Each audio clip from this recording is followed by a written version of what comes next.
Hi everybody and welcome to our module on nephron physiology.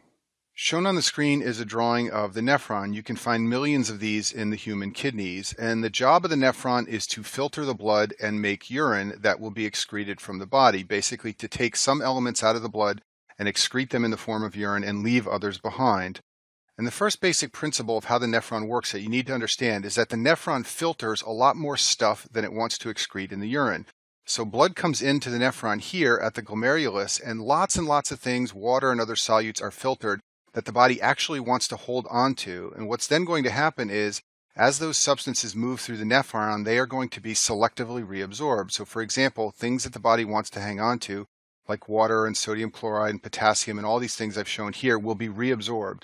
And you can imagine how this evolved. Millions of years ago, our ancestors just had a filter, and lots of things that were useful to the body went out in the urine. And then over time, the nephron evolved to selectively reabsorb the useful substances, and now we're able to pick those back up and hang on to them.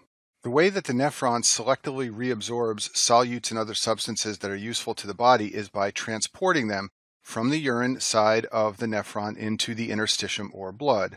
There are cells that line the tubules of the nephron, and they perform this job of transporting solutes out of the urine and into the interstitium or blood. The first thing you need to understand about how this works is that these cells that line the nephron are polarized. They have one side called the apical membrane. That's the side that faces the urine or the lumen of the nephron. And they have another side called the basolateral membrane. That is the side of the cell that faces the interstitium or blood. So first let's start by talking about how a substance like sodium might be reabsorbed. And let's imagine that we have a very high concentration of sodium in the urine and a relatively low concentration of sodium inside a cell lining the tubule. If this is the case, sometimes the nephron will reabsorb a solute like this by having a protein that assists and simply grabs the sodium from the high concentration side and moves it to the low concentration side. This does not require energy because we are going from a high concentration to a low concentration. On the other hand, if we have a situation where there's a relatively lower concentration of sodium in the lumen and a relatively higher concentration inside the cell, then we can also have a transport protein that assists in this process, but that will require ATP. It will require energy because we are going against the concentration gradient. Sometimes the tubule cells in the nephron won't use any proteins at all. They'll just use simple channels. So if we have a high concentration of sodium in the urine and we have a low concentration in the interstitium of blood, then sometimes cells will just have channels or openings where sodium can diffuse in and diffuse out. And this is another way that reabsorption of solutes can occur. And then finally, in some cases, the cell won't be involved at all, but sodium and other solutes will simply be absorbed by what's known as the paracellular route. This can happen if we've got a low concentration over here and a high concentration over here. Then solutes can just pass through the spaces between cells and be reabsorbed by the kidneys. Osmotic diffusion is another method of transport used in the nephron that is unique to water. So for example, if we have solutes dissolved in the urine side of the nephron, such that we create a low osmolarity of 50 milliosms, and if we have a high osmolarity of say 1200 milliosms in the interstitium or blood side, then water can be reabsorbed by osmosis. It can simply diffuse into the cell and out of the cell, or it can be reabsorbed by the paracellular route. The idea here is that osmosis is a unique process to water, and anytime we create a difference in osmolarity between the lumen and the interstitium or blood, we can then reabsorb water by osmosis. Now let's talk about the segments of the nephron. So blood enters here in this portion of my drawing called the glomerulus. And remember what I told you before, lots of things are filtered at the glomerulus that the body does not want to lose in the urine, and these things will be reabsorbed as fluid moves along the tubule of the nephron. In addition, some segments of the nephron can secrete substances into the urine. You can basically think of the nephron as 5 different segments, each doing a different job in terms of reabsorption or secretion. The first segment is the proximal tubule, then we have the descending limb of Henle, then we have the ascending limb, then we have the distal tubule, and finally the collecting duct. And in this video, we're going to go through these segments one at a time and talk about what they do. We'll start by talking about the proximal tubule. I like to think of this section as the workhorse of the nephron. It reabsorbs more solutes than any other portion of the nephron, and we'll talk about this as we go along. First of all, this section of the nephron reabsorbs 100% of glucose and amino acids under normal circumstances. These are very useful solutes to the body. Glucose obviously is an energy source, and amino acids are important for protein synthesis. The body does not want to lose these in the urine, so any that get into the nephron through the glomerulus are going to be completely reabsorbed under the proximal tubule under normal circumstances. In addition, other solutes that are helpful to the body, things like bicarb, sodium chloride, potassium phosphate, and also water, are reabsorbed in very large amounts at the proximal tubule. 2/3 of these substances are reabsorbed. So basically, right after the filter, the glomerulus, when all these things enter into the nephron fluid, immediately 2/3 of them are reabsorbed by the proximal tubule.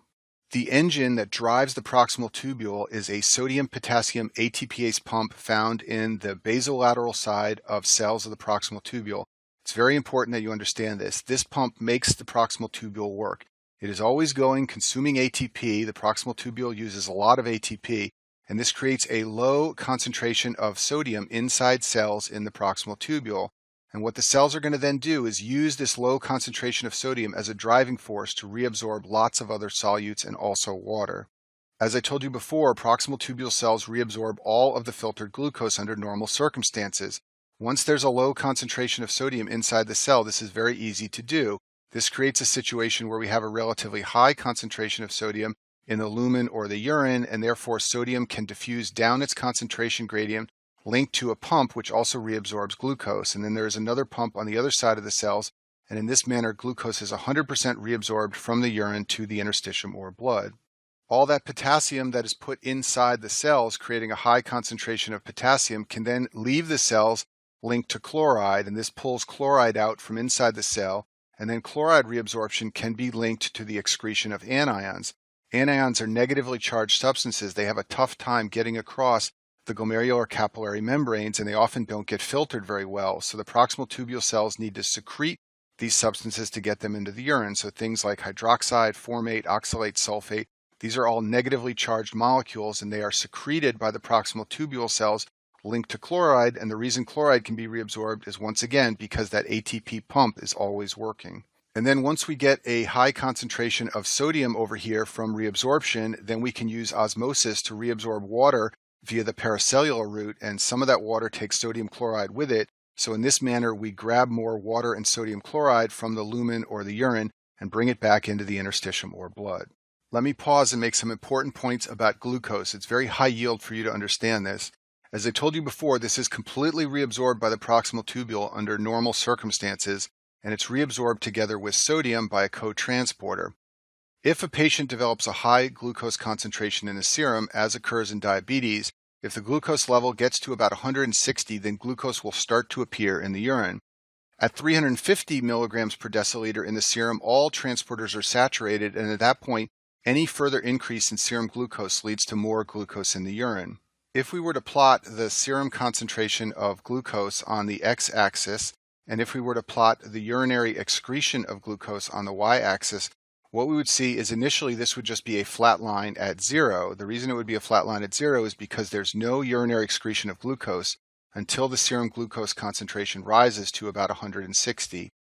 At that point, we would start to see a curve upwards as some of the proximal tubule cells become saturated and are unable to reabsorb any further glucose. Once we hit about 300 milligrams per deciliter, we would then see that this would become a straight line at a 45-degree angle. And the reason for this is because at this point, every reabsorbing transporter in the nephrons is saturated, and anytime the serum concentration goes up any further, it just increases the amount that's being excreted in the urine. And you may know that diabetes mellitus gets its name because the urine in this condition is sweet. Hundreds of years ago, people tasted it, and the reason it's sweet is because of the glucose. It is very, very high yield to know that in pregnancy, some glucose in the urine or glycosuria is normal. The reason for this is because the GFR goes up in pregnancy as the plasma volume goes up. In addition, there is evidence that there's some decrease in glucose reabsorption. And for this reason, if you want to screen mothers for diabetes occurring in pregnancy, you need to use serum glucose testing, because finding some glucose in the urine doesn't necessarily mean the pregnancy is abnormal. Let me also make a special note about amino acid reabsorption in the proximal tubule. Just like with glucose, all amino acids are reabsorbed in the proximal tubule under normal conditions. Just like with glucose, they are reabsorbed together with sodium via a co-transporter, as I've shown at the bottom of this slide. There's a clinical tie-in here with a rare disorder called Hartnup disease. Children born with this rare disorder have no tryptophan transporter in the proximal tubule. Tryptophan is an amino acid, so as a result, they lose tryptophan in the urine and they develop a tryptophan deficiency. Tryptophan is an amino acid used to synthesize the vitamin niacin, so children deficient in tryptophan from Hartnup disease will develop niacin deficiency, and niacin deficiency has a skin rash associated with it called pellagra. Pellagra consists of plaques on the skin and desquamation. So the way this will present in a board question is a baby who develops a skin rash in sun-exposed areas and then has amino acids in the urine. Remember, you should never see amino acids in the urine under normal circumstances. If you see this together with a skin rash in a baby, you should think of Hartnup disease. The problem is amino acid reabsorption in the proximal tubule of the kidneys. Now let's talk about the reabsorption of bicarbonate in the proximal tubule. There are some metabolic processes in the body that produce H+ or acid. There are other metabolic processes in the body that produce bicarbonate or HCO3 negative. However, on balance, normal metabolism produces acid every day, and we need bicarbonate around to buffer this. And as I talk about in some of the acid-base videos, our kidneys can actually synthesize bicarbonate, but before they go to all the trouble of making new bicarbonate, they want to make sure they reabsorb all the bicarbonate they can, and therefore reabsorption of bicarbonate in the proximal tubule is very important. The way this is done in the proximal tubule is through an antiporter of sodium and hydrogen ions. These hydrogen ions go out into the lumen or the urine where they combine with bicarbonate to form H2CO3. There's then an enzyme that is present in the kidneys called carbonic anhydrase, a very important enzyme, which can convert H2CO3 into carbon dioxide and water, which can then enter cells in the proximal tubule. The same enzyme, carbonic anhydrase, inside of cells can then reform H2CO3, which can then break apart into another H+ and an HCO3 negative atom. The HCO3 can then be carried out into the interstitium and blood together with sodium, and the hydrogen ion is recycled to keep this whole process going in a loop. And the net result of this whole process is that HCO3 is reabsorbed into the interstitium of blood, and it takes with it sodium, so that sodium reabsorption is linked to bicarbonate reabsorption. In addition to bicarbonate being important for acid-base balance, there are a number of other clinical correlations of bicarbonate reabsorption that I talk about in other videos. In the diuretic video, I talk about carbonic anhydrase inhibitors. These are weak diuretics because they block sodium reabsorption. They also lead to bicarbonate loss in the urine. And in the renal tubular acidosis video, I talk about a type 2 RTA, which is an ion defect where patients have the inability to absorb bicarb in the proximal tubule, and this leads to a metabolic acidosis. Fanconi syndrome is relatively rare, but it is very high yield for you to understand this syndrome for your boards because the cause of Fanconi syndrome is a loss of all of the proximal tubule functions. Basically, in this syndrome, the proximal tubule doesn't work. As a result, you see impaired resorption of solutes. Remember, as we have discussed, the proximal tubule is critical to reabsorbing many solutes that the body wants to reclaim. This includes bicarbonate, glucose, amino acids, phosphates, even some small low molecular weight proteins which can be filtered at the glomerulus. They are reabsorbed by the proximal tubule, and all of these things are going to go out in the urine in Fanconi syndrome, and they like to test you on this to see if you understand what the proximal tubule is supposed to do.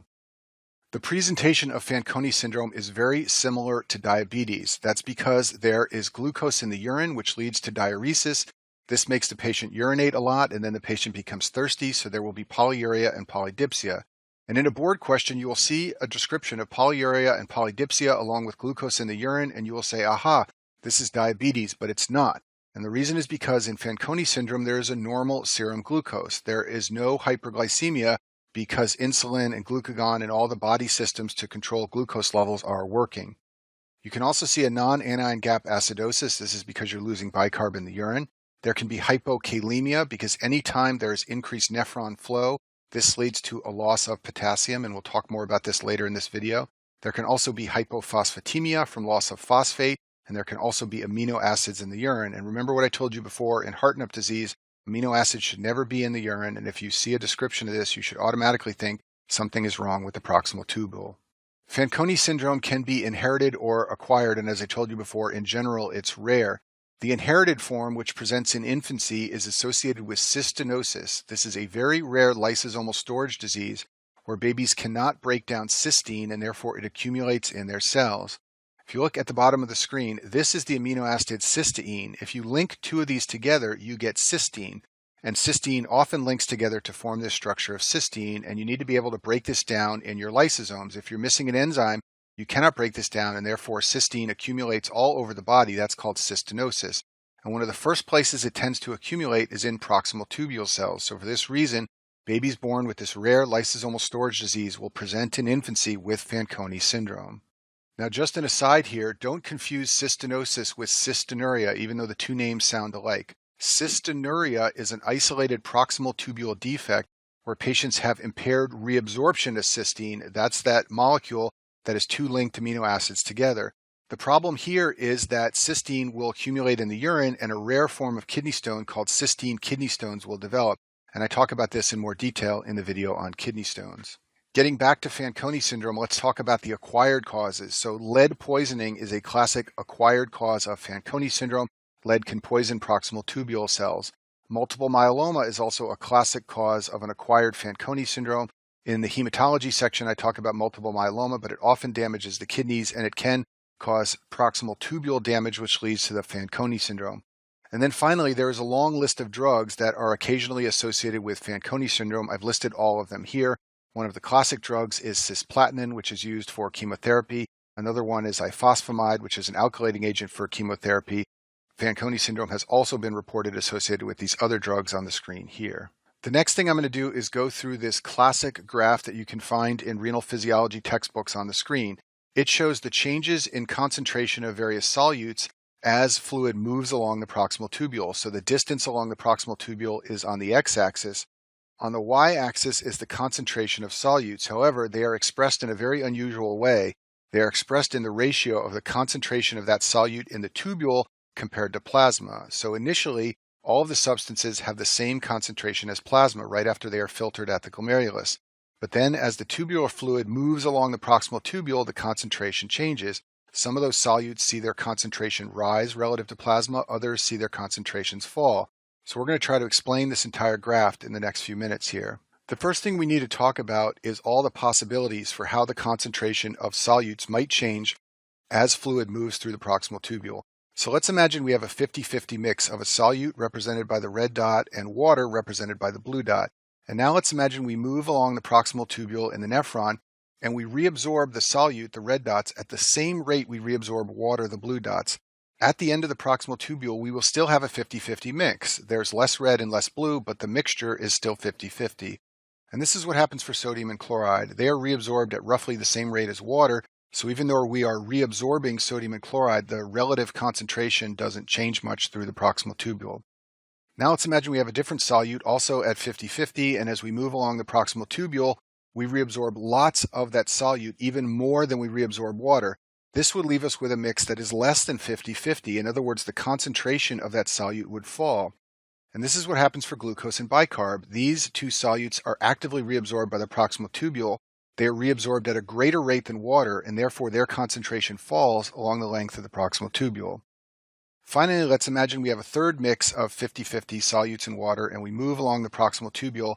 And let's imagine that none of the solute is reabsorbed at all. In other words, all the red dots remain, but we do lose water as that is reabsorbed in the proximal tubule. Well, now we'd be left with a mixture that has a higher concentration than 50-50, and this is what happens for inulin and creatinine. Inulin and creatinine are not reabsorbed, and therefore they sit in the proximal tubule and become more concentrated as water is pulled out. So now let's go back to this chart and see if we can make sense of it. So glucose, amino acids, and bicarb, they are actively reabsorbed by the proximal tubule. So their concentration falls relative to plasma as shown in this bottom line here. If the reabsorption of a solute were exactly equal to water, it would just be a flat line at 1.0. And you can see that chloride, urea, sodium, and potassium are relatively close to that line. They stay pretty close to the straight 1.0 line if there were no concentration change. Inulin and creatinine follow this straight line up here at an angle because they are not reabsorbed at all. And then finally, PAH, which is para-aminohippuric acid, actually has the steepest line of all. The reason it's like this is because it is secreted by the tubule. So not only is it not reabsorbed, but the tubular cells add PAH to the urine in the lumen, and therefore its concentration rises the greatest. Now we're going to move on from the proximal tubule and talk about the next portion of the nephron, the thin descending loop of Henle. That's this section of the nephron in my drawing here. The thing you need to understand about this portion of the nephron is that it is impermeable to sodium chloride, but it can absorb water, and therefore what it does is concentrate the urine that is found in the tubule. Basically, water leaves the urine, leaving sodium chloride behind, and that makes the urine more concentrated. And the force that draws the water out of the thin descending loop of Henle is the hypertonicity of the surrounding medullary interstitium. So let's talk about that now. Here's a cross-section of a kidney, and this outer portion here is the cortex of the kidney, and that's where you find the glomeruli. However, where you find the loop of Henle is that it dives down from the glomeruli into this portion here, which is the medulla. The outer portion is called the outer medulla, the inner portion is called the inner medulla. And as the urine moves through the tubule down into that medulla, the urine becomes more concentrated, and that's because the solution bathing the nephron or surrounding the nephron in the medulla is very concentrated itself, so it draws water out of the tubule and into the nephron. This is easier to understand with a picture. So here's the glomerulus, and fluid that enters the lumen of the nephron in the glomerulus has an osmolarity of about 300 milliosms, the same as plasma. As fluid moves through the proximal tubule, its osmolarity really doesn't change very much. Even though solutes are being reabsorbed, water is being reabsorbed as well. So fluid that leaves the proximal tubule still has an osmolarity of about 300 milliosms. Then that fluid starts to move down into the thin descending limb. And as it does this, water is being pulled out. And the reason water is being pulled out is because the osmolarity in the outer medulla and the inner medulla is very high. The osmolarity goes up to about 600 in the outer medulla and as high as 1200 in the inner medulla. This is a powerful force for drawing water out by osmosis. And what's going to happen is the fluid in this lumen, when it gets all the way down to the bottom, is also going to have an osmolarity of 1200. The tubular fluid is very concentrated because it's now in equilibrium with the concentrated fluid surrounding the loop of Henle in the inner medulla. It's very high yield for you to understand which solutes are responsible for maintaining that high osmolarity as high as 1200 in the medulla of the kidneys. The three solutes that are responsible for that osmolarity are sodium chloride and also urea. Urea has a very important role to play in the kidneys in terms of maintaining a high osmolarity in the medulla. Urea is generated in the liver by protein metabolism, and I talk about the urea cycle in the biochemistry section. It then travels from the liver to the kidneys where it's reabsorbed by the collecting duct. The collecting duct has a very high permeability to urea, and I'll talk more about how this works later. And then that urea settles into the medulla in the interstitium, and that's essential for maintaining those osmotic gradients.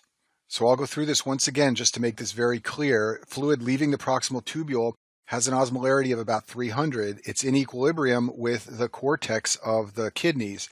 Then as fluid moves down into the loop of Henle, water is removed, drawn out by those high osmolar gradients made by sodium chloride and urea, so that the tubular fluid reaches an osmolarity of 600 when it's in the outer medulla, and then when it gets down to the inner medulla, that fluid is very concentrated as high as 1200.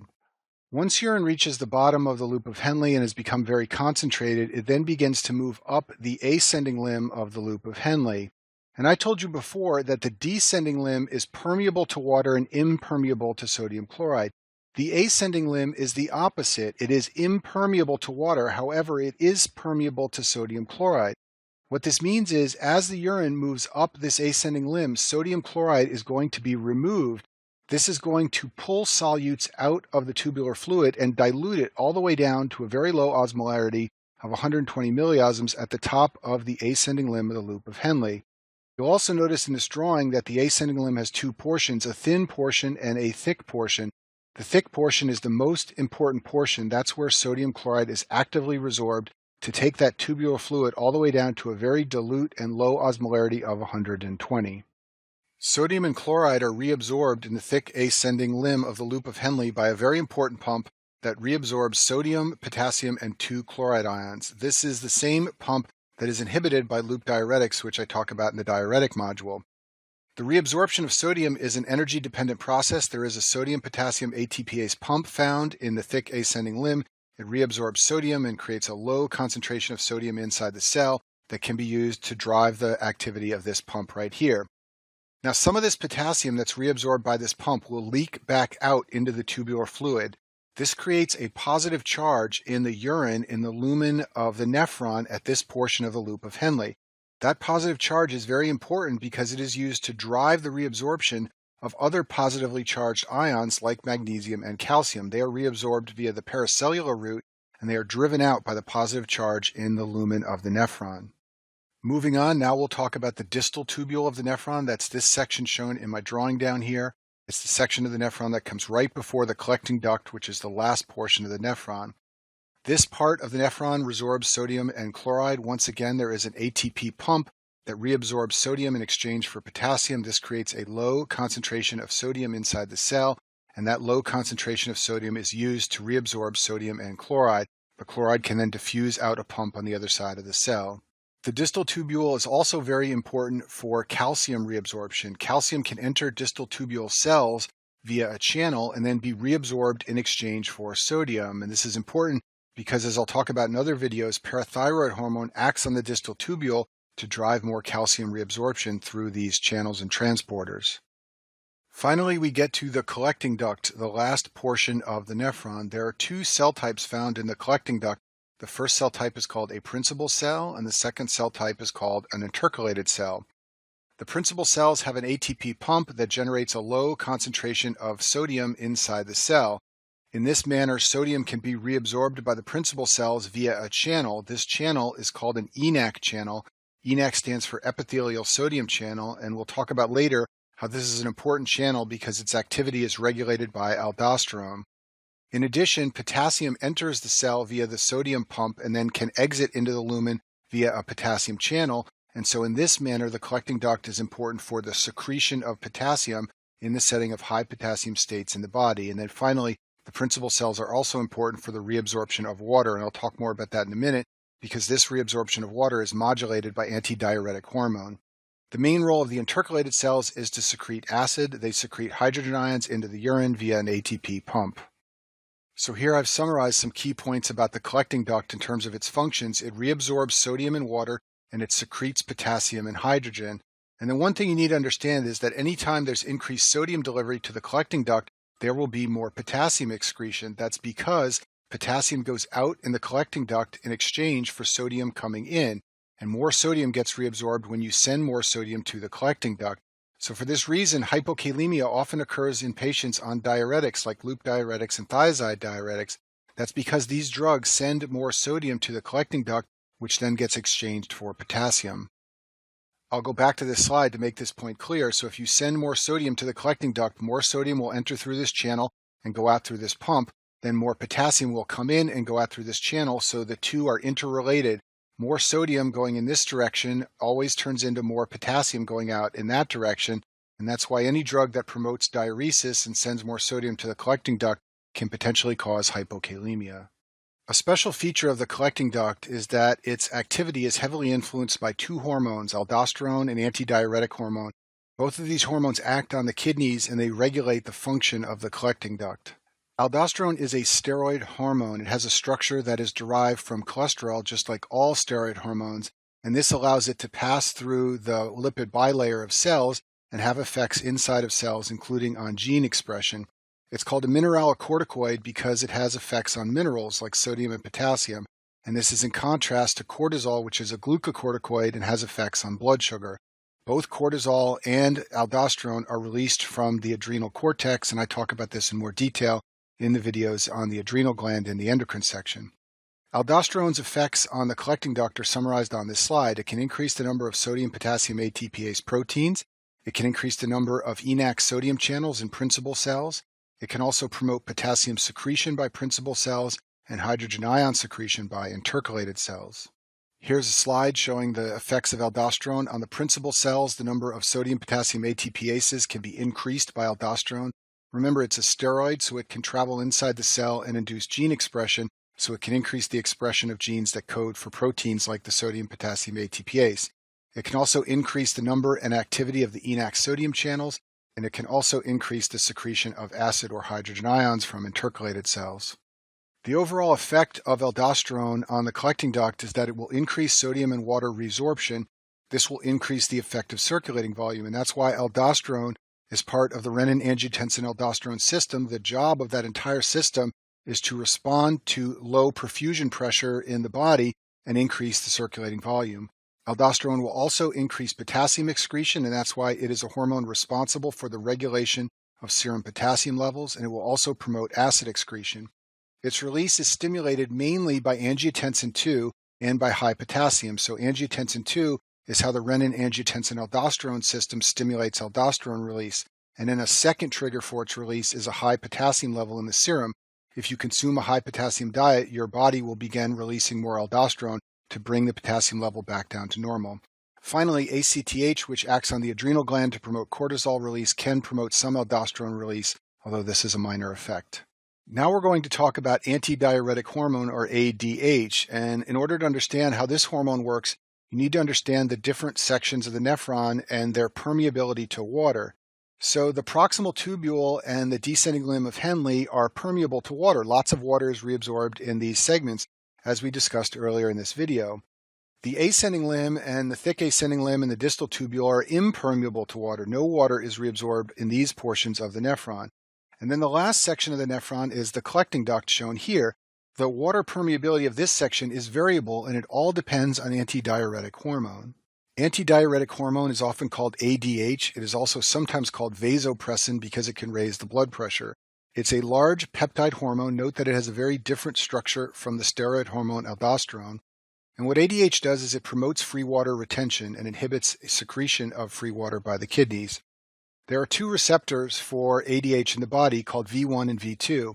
V1 is the receptor found peripherally that is responsible for ADH's vasoconstrictive effect that can raise blood pressure.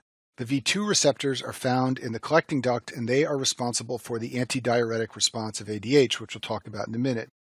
This hormone is released by the posterior pituitary gland, and there are two stimuli for release of ADH. You need to understand that ADH increases the amount of water in the body, so you want it to be released anytime the body needs more water. The major physiologic stimuli under normal circumstances is hyperosmolarity. So anytime the osmolarity of the serum goes up, ADH is released to dilute the osmolarity back down to normal. And on a normal day-to-day basis, this is the major stimuli for release of ADH. There is, however, a second stimuli that is important in many disease states, and that is volume loss. This is called the non-osmotic release of ADH because it does not depend on serum osmolarity. Basically, if your effective circulating volume gets low enough, that decrease in ECV will be detected by the pituitary gland, and it will release ADH no matter what the serum osmolarity is. This is a life-saving intervention. Basically, the body is detecting dangerously low circulating volume, and it's ignoring the serum osmolarity and just releasing ADH to try and conserve and hold on to water.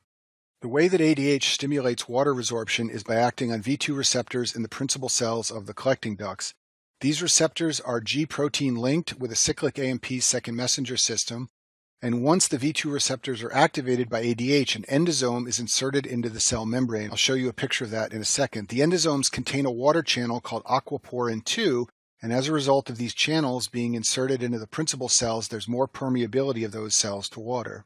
So here's a picture of how this works. So ADH comes along and binds to a V2 receptor.